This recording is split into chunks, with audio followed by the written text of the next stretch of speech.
కార్యక్రమానికి సభాధ్యక్షత వహిస్తున్న శరత్ నాయక్ గారికి, ఈ రౌండ్ టేబుల్ కార్యక్రమానికి ముఖ్య అతిథిగా ఇచ్చేసిన ప్రొఫెసర్ కొండ నాగేశ్వర సార్ గారికి, సంజీవ్ నాయక్ అన్న,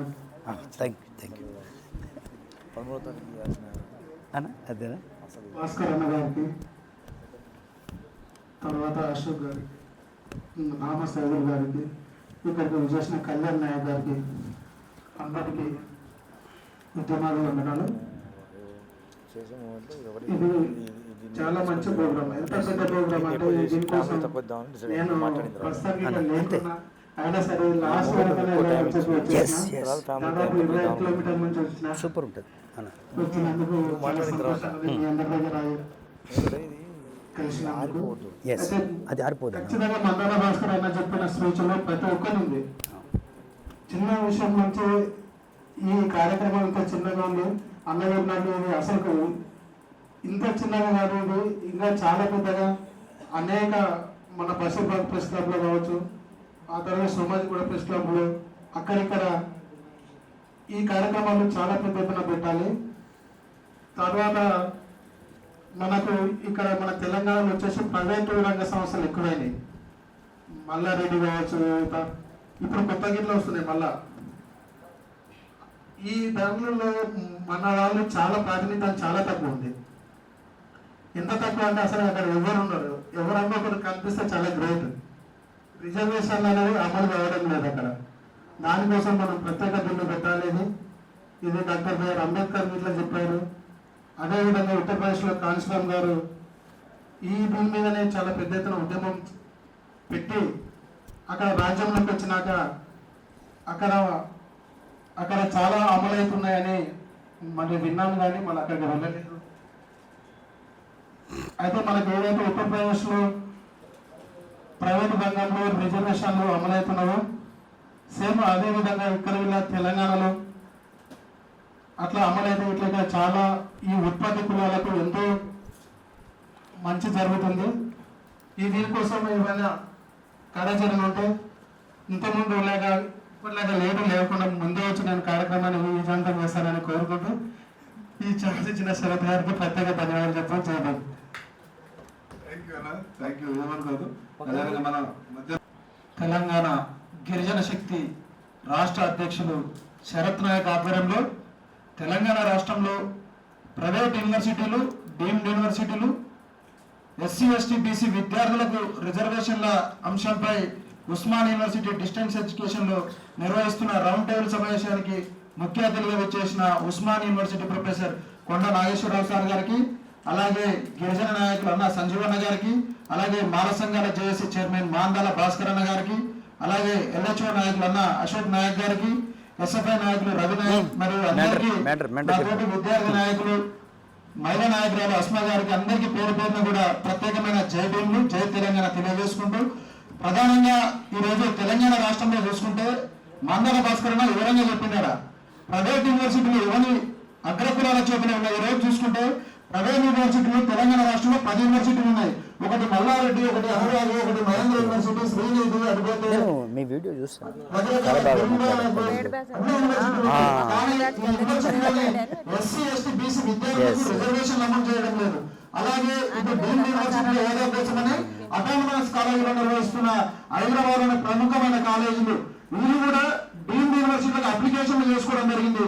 రాష్ట్ర ముఖ్యమంత్రి గారు రేవంత్ రెడ్డి గారికి ఒకటే చెప్తున్నాం, డీమ్డ్ యూనివర్సిటీలు మీరు అనుమతించే బిందు అసలు ఏ విధమైన హోదాలో అనుమతిస్తారనేది కూడా మీరు ఒకటి ఈ యొక్క ఎస్సీ ఎస్టీ బీసీ విద్యార్థులకు అక్కడ రిక్రూట్మెంట్ కూడా ఎస్సీ ఎస్టీ బీసీ ప్రొఫెసర్లు ఏ విధంగా తీసుకుంటారో కూడా ఒక మీరు మొత్తం గైడ్ లైన్స్ విడుదల చేయాలి. లేకపోతే వారికి నచ్చిన తీసుకుంటున్నారు, నచ్చిన జీతాలు ఇస్తుంటారు. ఈ రోజు మల్లారెడ్డి యూనివర్సిటీలో చూసుకుంటే దాదాపుగా 1000 మంది కార్మికులు ఉంటారు. అసలు ఎక్కడ తీసుకుంటారు, వాళ్ళ జీతాలు ఎంత, అన్ని తప్పుడు నివేదికలు అనురాగ్ కానీ, మల్లారెడ్డి కానీ, మహేంద్ర యూనివర్సిటీ కానీ, ఇప్పుడు కాబోయే నారాయణ అంటారు పోతే రకరకాల కాలేజీలు నేడు యూనివర్సిటీల కోసం పోటా పడుతున్నాయి. కాబట్టి ఇది ఒక చాలా మంచి మూమెంట్ అన్న. ఈ మూమెంట్ ని అన్ని విద్యార్థి సంఘాల ఆధ్వర్యంలో ముందుకు తీసుకుపోయి దీన్ని భవిష్యత్ కార్యాచరణ ప్రకటించి తెలంగాణ రాష్ట్రంలోని ఎస్సీ ఎస్టీ బీసీ మైనార్టీలందరూ చదువుకునే విధంగా ఈ ప్రైవేట్ యూనివర్సిటీలు, డీమ్డ్ యూనివర్సిటీలు నియంత్రించేందుకు రాష్ట్ర ప్రభుత్వంపై మనం పోరాడాలి. ఎందుకంటే ఈ రేవంత్ రెడ్డి ఈ ఏజ్ అప్లై చేసుకుంటే ఈ యొక్క ప్రైవేట్ అటానమస్ కాలేజీలకు ఇప్పుడు భాస్కర్ అని చెప్పినట్టు ఏంటంటే ఫస్ట్ ఒక సంస్థ రూపంలో ఏర్పడి తర్వాత సొసైటీ నుంచి యూనివర్సిటీలో ఏర్పడుతున్న ఫేక్ డాక్యుమెంట్లు అవన్నీ బఫర్ జోన్లు ఎఫ్టీఆర్ జోన్లు తక్కువ రేట్లతో ప్రభుత్వంతో వాళ్ళు ఒప్పందాలు చేసుకుని ఈ రోజు విద్యా వ్యాపారంగా విచ్చలవిడిగా పేద విద్యార్థులు గేట్ల కాడ లేకుండా బౌన్సర్ల సిస్టమ్ తోటి రకరకాల ఇబ్బందులకు గురి చేస్తున్నారు. కాబట్టి రాష్ట్ర ప్రభుత్వం కేంద్ర ప్రభుత్వం ఈ డీమ్డ్ యూనివర్సిటీలకు యూజీసీ నామమాత్రం తనిఖీలు చేస్తుంది. మీ తనిఖీలు కూడా పకడ్బందీగా నిర్ణయించి నాణ్యమైన విద్యను విద్యార్థులకు అందించే విధంగా కృషి చేయాలి. మీరు ఏదో పేరుగా వాళ్ళ నుంచి ముడుపులు అందుకొని నల్లారెడ్డి యూనివర్సిటీ చూసుకుంటే ఏది అసలు కనీసం మౌలిక వసతులు ఉండవు. వేల మంది విద్యార్థులను డంపింగ్ చేసి నాణ్యమైన బోధన సిబ్బందిగానే ఉండరు అక్కడ. కాబట్టి ఈ రాష్ట్ర ప్రభుత్వం కేంద్ర ప్రభుత్వం ఎందుకంటే ఆయన బీజేపీలో పోతే నాకు 5 టికెట్లు ఏమంటుంది కదా, అక్కడ డీమ్డ్ యూనివర్సిటీలు ఉన్నాయి, అక్కడ బీజేపీ ప్రభుత్వం నుంచి ఒత్తిడి ఉంది కాబట్టి ఆయన ఊరికే బీజేపీలో పోతాడు. ఇలాంటి కార్పొరేట్ వ్యవస్థలు ఉన్నాయి, ఎక్కడ అధికారం ఉంటే అక్కడ పోతారు. కాబట్టి ఎస్సీ ఎస్టీ బీసీ మైనార్టీ ప్రజలారా ఒక్కసారి మనం ఆలోచించండి. మనం విద్యార్థుల చదువులే కాదు, మనం ఎన్నుకున్న నాయకుడు కూడా మన వర్గాల నుంచి వచ్చే వారిని ఎన్నుకోవాలా. లేకపోతే వాడు అవకాశం ఎక్కడ ఉంటే వాడు అక్కడికి పోయి వాళ్ళ యొక్క వ్యాపార సామ్రాజ్యాన్ని విస్తరింపజేసుకునే విధంగా వాళ్ళు కృషి చేస్తారు. కాబట్టి మనందరం కూడా విద్యతో పాటు రాజకీయం కూడా మన వర్గాలు ఇప్పుడు మన తరం నడుస్తుంది. ఇప్పుడు ఇక్కడ చూసుకుంటే కొండ నాగేశ్వరన్న కానీ సంజీవన్న కానీ భాస్కర్ అన్న కానీ ఆ తరమంతా వాళ్ళు కూడా అసెంబ్లీలో ఉండాలి. కానీ మన పక్షాన వచ్చి ఎందుకు మాట్లాడుతున్నారు మన విద్యార్థుల కోసం?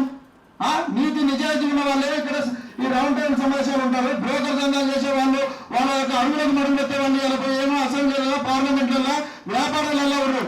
కాబట్టి మనం కూడా మన వర్గాల నుంచి వచ్చిన నాయకులను మనము ముందుకు నడిపిస్తూ మన యొక్క విద్యార్థుల హక్కుల కోసం కూడా మనందరం ఐక్యమై ఈ రాష్ట్ర ప్రభుత్వంపై ఈ కార్పొరేట్ వ్యవస్థపై అగ్రకులాల వ్యాపార విద్యా సంస్థల అధినేతలపై కూడా కలిసికట్టుగా ఉండి వీళ్ళందరికీ గుణపాఠం చెప్పాలంటే రేవంత్ రెడ్డి నువ్వు ఒక్కటే ప్రైవేట్ యూనివర్సిటీలు డీమ్డ్ యూనివర్సిటీలో బిల్లులు ఎగదవ తీసుకొని ఎస్సీ ఎస్టీ బీసీ విద్యార్థులకు కూడా ఆ యూనివర్సిటీలో ఏర్పాటు చేస్తే రిజర్వేషన్ కల్పించి మా యొక్క వర్గాల్లో చదువుకున్న 60 ఉన్న ఎస్సీ ఎస్టీ బీసీ ప్రొఫెసర్లు కూడా ఆ యొక్క యూనివర్సిటీలో అవకాశం కల్పించి వాళ్ళకు తగిన వేతనాలు కనీస సౌకర్యాలు అందించవలసిందిగా మేము ఉస్మాన్ యూనివర్సిటీ రౌండ్ టేబుల్ సమావేశం నుంచి బల్లాకుతి మేము డిమాండ్ చేస్తున్నాం. లేకపోతే మీ యూనివర్సిటీలన్నీ ముట్టడిస్తాం, మిమ్మల్ని ఎక్కడ తిరగకుండా కూడా మీ యూనివర్సిటీలో పేక్ యూనివర్సిటీ తీసుకుంటా ప్రైవేట్ సేఫ్టీ లేకుండా భవనాంతస్తులు ఒక గ్రౌండ్ ఉండవు, ఏ మౌలిక వసతులు ఉండవు, ఏది లేకుండా కూడా మీరు విచ్చలవిడిగా ప్రభుత్వాలకు మీరు కాసులు కకృతి కట్టి డబ్బులు అంటగట్టి మీరు ఈ రోజు నడుపుకుంటారు. అందరూ తెలిసిన విషయమే. కాబట్టి ఉస్మాన్ యూనివర్సిటీలో ఉన్న అన్ని విద్యార్థి సంఘాలు లెఫ్ట్ కానీ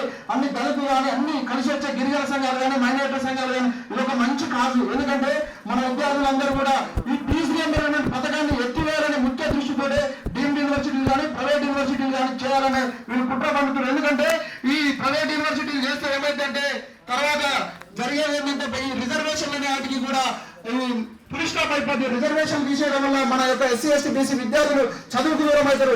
డీమ్డ్ యూనివర్సిటీల పేరుతోటి చాలా నష్టం జరుగుతుంది. ఎందుకంటే ఫీజు బకాయిలు రావు, కాకుండా డబ్బుల్లోనే చదువుకుంటారు, అగ్రవర్ణాలే చదువుకుంటారు. కాబట్టి ఈ యొక్క ఫీజు రియంబర్స్మెంట్ ఈ యొక్క నిలిపేయాలని రేవంత్ రెడ్డి కుట్ర అనుకుంటే ఆనాడు రాజశేఖర రెడ్డి తీసుకొచ్చిన కాంగ్రెస్ ప్రభుత్వం తీసుకొచ్చిన ఫీజు రియంబర్స్మెంట్ నే నేడు ఈ యొక్క రేవంత్ రెడ్డి కుట్ర పని దీన్ని నిలిపేయాలని ప్రైవేట్ యూనివర్సిటీలు డీమ్డ్ యూనివర్సిటీలని వాళ్ళ యొక్క పార్టీలో ఉన్న వ్యాపారవేత్తలు చైర్మన్లతోటి ఒప్పందాలు చేసుకుని వాళ్ళకు పర్మిషన్లు ఇచ్చలు వినియోగించుకుంటా ఈ రోజు తక్కువ రేట్లకు ఆ యొక్క విద్యా సంస్థలకు భూములు కేటాయించి ఈ రోజు వాళ్ళ వ్యాపార సామ్రాజ్యాన్ని విస్తరించుకొని రేపు ఓట్లు వచ్చేసరికి ఎలక్షన్లు వచ్చేసరికి వాళ్ళకు ముడుపుల రూపంలోనే ఎన్నికల ఫండింగ్ ఇచ్చుకుంటా పబ్బం గడుపుకుంటూ మన ఎస్సీ ఎస్టీ బీసీ పిల్లల ప్రజల రక్తాన్ని తాగుతారు. కాబట్టి మనందరం కూడా ఇప్పటికైనా ఐక్యమై ఈ యొక్క ప్రైవేట్ యూనివర్సిటీలు డీమ్డ్ యూనివర్సిటీలు రేపు అనుమతులు ఇచ్చే డీమ్డ్ యూనివర్సిటీలు రద్దు చేసేంత వరకు కూడా మేము ఉస్మాన్ యూనివర్సిటీ విద్యార్థి సంఘాలుగా దళిత సంఘాలుగా ఎస్సీ ఎస్టీ బీసీ మైనార్టీ విద్యార్థి సంఘాలుగా మా అన్నల అందరి ముందు ఆధ్వర్యంలో మేము ప్రయాణం చేస్తామని జై భీమ్ జై తెలంగాణ. థ్యాంక్ యూ అన్న.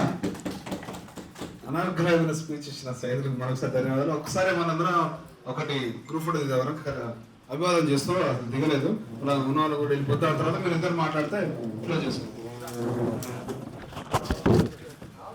భాస్కర్ చెప్పాడు 3% పేదవాళ్ళు ఉన్నటువంటి 5% జనాభా 3% పేదవాళ్ళని ఈడబ్ల్యూఎస్ కు 10% రిజర్వేషన్ ఇచ్చారు. ఎవరైనా మాట్లాడిందా? ఒక్క డిస్కషన్ లేదు, ఒక్కరు టేబుల్ గుద్దలేదు, ఒక్క పేపర్ చింపలేదు. కానీ పార్లమెంట్ లో చట్టమైంది, అందరూ వచ్చి బిస్కెట్ తిని కాఫీ తాగారు, ఈడబ్ల్యూఎస్ కి చప్పట్లు కొట్టారు. కానీ మనమేమైనా రిజర్వేషన్ అడిగితే మాత్రం రాదు. ఇవాళ బీసీలకు 42% రిజర్వేషన్ అంటే ప్రతి ఒక్కళ్ళు పోరాటం చేస్తున్నారు. పోరాటం చేసే వాళ్ళందరూ పాలక పార్టీల సంఖ్యలో ఉండి పోరాటం చేస్తున్నారు. గట్టిగా పోరాటం చేయగలనే ఆయన తీస్తుండు, గట్టి సంఖ్యలో పెట్టుకుంటుండు. సంఖ్యలో నుంచి రాగలనే నువ్వు ఎగురుతున్నావు, మళ్ళీ మూమెంట్ రాగలే తీసుకొచ్చి సంఖ్యలో పెట్టుకుంటుండు. ఇట్లా కాదు, ఇండిపెండెంట్ మూమెంట్ నిర్మించాలి. ఇండిపెండెంట్ మూమెంట్ నిర్మించాలంటే యువత ముందుకు రావాలి. యువత ముందుకు వస్తేనే అవుతుంది. యూనివర్సిటీల్లో చివరిగా ఒక మాట చెప్తాను, యూనివర్సిటీల ప్రైవేటైజేషన్ మనం ఆపలేము. గ్లోబలైజేషన్ ఎట్లా ఆపలేదు, దీన్ని కూడా ఆపలేదు. నేను 90లో విద్యార్థి నాయకుడిగా ఉన్నాను. విద్యార్థి ప్రెసిడెంట్ గా కూడా, పీడిఎస్ ప్రెసిడెంట్ గా లాంగ్ టైం పనిచేశాను నేను. ఇది 10వ తరగతి నుంచి పిహెచ్డి అయిపోయే వరకు ఉన్నాను. మా సిట్ ఇక్కడే ఉన్నాడు రూమ్ లో, మీ అందరం కలిసి అనుక్షణం ఇదే మాది. అంటే నేను ఒక 32 ఏళ్లుగా వివిధ విద్యార్థి సంఘాల్లో, ప్రజా సంఘాల్లో ఉన్నాను. గ్లోబలైజేషన్ ఆపాలి, గ్లోబలైజేషన్ ప్రపంచీకరణ వ్యతిరేకిద్దాం అన్నాం. వ్యతిరేకించలేక మనం కూడా ప్రపంచీకరణలో భాగమైనాం. ఈ మైకు ప్రపంచీకరణే, ఈ స్పీకర్ ప్రపంచీకరణే, ఫోను ప్రపంచీకరణే, సోషల్ మీడియా ప్రపంచీకరణ ఆపలేము. మనం ప్రైవేటీకరణ కూడా ఆపలేము. ఆపే శక్తి మనకి లేదు. కారణం ఏంటంటే అట్లాంటి వ్యవస్థలో ఉన్నాం. 557% ప్రైవేట్ యూనివర్సిటీస్ ఉంటే ప్రైవేట్ యూనివర్సిటీస్ మలుచుకుంటూ ఉంటారు, ఎక్స్పాండ్ చేస్తూ ఉంటారు. గవర్నమెంట్ యూనివర్సిటీస్ లో రిక్రూట్మెంట్ ఉండదు. మరి రోజు రోజుకి government universities are dying, private universities are sustaining. కాబట్టి మనం మార్చలేము, ఆపలేము. ఇవన్నీ కాక ఫారిన్ యూనివర్సిటీస్ కూడా వస్తున్నాయి. ప్రైవేట్ యూనివర్సిటీస్ కన్నా కొద్దిగా కంట్రోల్ ఉంది పేపర్ పైన కంట్రోల్ ఉంటది. కానీ పేపర్ కింద అందితే కంట్రోల్ ఏమీ చెయ్యవు ప్రైవేట్ యూనివర్సిటీస్. కానీ foreign universities Ambani, Adani private సంస్థలతో లింక్ పెట్టుకొని ఫారిన్ యూనివర్సిటీస్కి ఎటువంటి పేపర్లు అవసరం లేదు, డైరెక్ట్ గా వస్తారు. వాడి ఆపరేషన్ అంతా చికాగో నగరం నుంచి, ఎక్కడో బోస్టన్ నుంచి, శాన్ ఫ్రాన్సిస్కో నుంచి హైదరాబాద్కి, షామీర్పేటకి జరుగుతుంది అనమాట. కాబట్టి మనం ఆపలేము. చేయాల్సిందల్లా ఏంది అంటే రిజర్వేషన్ ఈ దేశానికి తీసేయటం కుదరదు.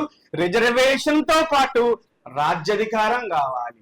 ఓన్లీ రిజర్వేషన్ కాదు, వాళ్ళు నిన్ను రిజర్వేషన్ అనే విషయం చుట్టూ తిప్పుతూ అధికారానికి పోవట్లేదు. మీరు గమనించండి మిత్రులారా, అభిజిత్ దీప్కే అంబేద్కర్ ఫోటో పెట్టుకొని చాలా స్ట్రాంగ్ గా ముందుకొచ్చాడు. అభిజిత్ దీప్కేలు ఇవాళ భారతదేశంలో ప్రతి మూల నుంచి మరెందరో అభిజిత్ దీప్కేలు కావాలి. ఒక్క అభిజిత్ దీప్కేని జంతర్ మంతర్ ని షేక్ చేస్తే రాష్ట్రానికి 10 మంది అభిజిత్ దీప్కేలు వస్తే ఇవాళ రాజ్యాధికారం రాకపోతే ఏమొస్తుంది చెప్పండి. అందుకని ఇవాళ మనం ఆలోచించాల్సిన సమయం వచ్చింది. ఎప్పుడైనా జంతర్ మంతర్లో ఉన్న ప్రజా పోరాటం, విద్యార్థుల పోరాటం, జంజీ పోరాటం ఎక్కడ రాజ్యాధికారం అని అంటారేమో అని చెప్పి దాన్ని డైల్యూట్ చేయటం కోసం వెంటనే జనరల్ కాక్రోచ్ పార్టీ జీజేపీ పేరు మీద వచ్చిందనమాట. ఇట్లా వస్తుంటాయి, ప్రతిసారి మూమెంట్ లో వస్తుంటాయి. అందుకని వాళ్ళ నినాదాలు కానీ వాళ్ళని కానీ చూసి మనం మోసపోకూడదు. క్లియర్ గా ఉండాలి, స్పష్టంగా ఉండాలి. రాజ్యాధికారం లేకుండా మనం ఏమీ సాధించలేము. కానిస్టేబుల్ పోస్టులకే పరిమితం కావద్దు. శక్తి ఉన్న వాళ్ళు, జీవితాన్ని త్యాగం చేయగలిగే వాళ్ళు, నిజాయితీ ఉన్న వాళ్ళు, కమిట్మెంట్ ఉన్న వాళ్ళు, నా జీవితం ఈ ఒక్క జీవితం జీవిస్తున్న నేను సమాజాన్ని మారుస్తా అనుకున్న వాళ్ళు రాజకీయాల్లోకి రావాలి, నిలబడాలి, డబ్బు రాజకీయాన్ని ఓడించాలంటే మన ప్రజలు ఓట్లేస్తారా? మందుకు అమ్ముడు పోతారు కదా అనుకుంటా. తప్పు. ఒక్కసారి పోతారు, 2 సార్లు పోతారు. కానీ నువ్వు జనాన్నే నమ్ముకొని నిత్యం జనంలో ఉండు. నీలాంటి వాళ్ళు 100,000 మంది తయారవుతారు. ప్రతి గ్రామానికి, ప్రతి మండలానికి, ప్రతి డివిజన్ కి మనం వర్క్ డివిజన్ చేసుకోవాలి, పోవాలి. అట్లా పోయినప్పుడు మాత్రమే ఉంటది. సరే, సందర్భం ప్రైవేట్ యూనివర్సిటీస్ అయినప్పటికీ లింక్ అయి ఉంది కాబట్టి రాజకీయాలు మన జీవితంలో భాగమయ్యాయి. రాజకీయాలు నేను మాట్లాడను అంటే కుదరదు. రాజకీయం మాట్లాడను అనేటోడే పెద్ద రాజకీయ నాయకుడు అవుతాడు.